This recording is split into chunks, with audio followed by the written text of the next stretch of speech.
J'avais noté cours 5, page 40. Touk. Alors, attends, c'est où? Cours 5. Lama racine, on avait parlé du lama racine, oui. Euh, oui, on n'avait pas tout dit en fait, hein. Il y a beaucoup de choses sur le lama. Donc, on va continuer le lama pour pas perdre le fil, même si on l'a perdu depuis 15 jours, mais pour justement, du coup, après, passer à un nouveau chapitre, qui seront bien sûr les 3 corps. Donc voilà, donc le lama racine, hein, c'est celui qui nous suit, qui nous donne les instructions pratiques jusqu'à notre éveil. Et en fait, la compassion et la bénédiction font partie de l'esprit éveillé. De tous les êtres qui sont éveillés ont cette compassion qui est naturelle en fait dans l'esprit des êtres, elle est naturelle.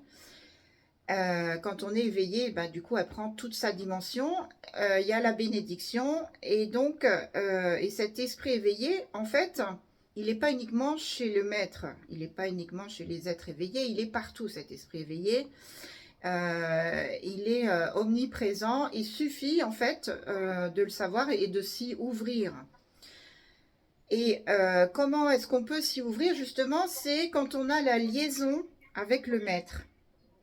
Quand on a le lien qu'on appelle, je l'avais dit, le samaya, quand on a le lien sacré qui est en cours de fonctionnement, entre guillemets, si on peut dire ça comme ça, donc quand on a ce lien avec le maître, eh bien par ce lien, on reçoit la bénédiction, notre esprit s'ouvre à cette bénédiction et en même temps, on aperçoit en fait la dimension, parce que c'est juste un aperçu dans un premier temps, parce qu'on n'est pas encore éveillé.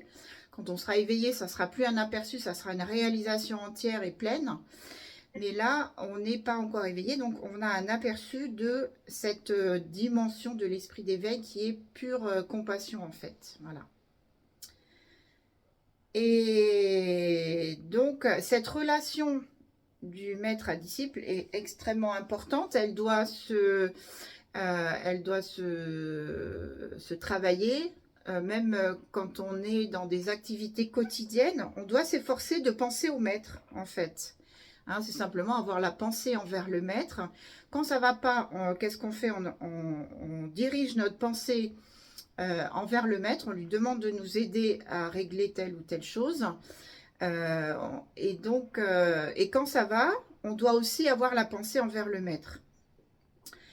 Quand ça va aussi, on doit penser au maître et lui demander soit de nous aider à atteindre l'état de Bouddha, soit tout simplement avoir la pensée envers lui, soit lui faire des offrandes mentales, soit, enfin voilà, donc vraiment cultiver ce samaya pour pas qu'il se brise, hein, parce que quand le samaya est brisé, bah après il faut re-rencontrer le maître. On peut toujours raccommoder entre guillemets ce lien, mais c'est du travail qu'on pourrait s'éviter si on garde ce lien donc correctement.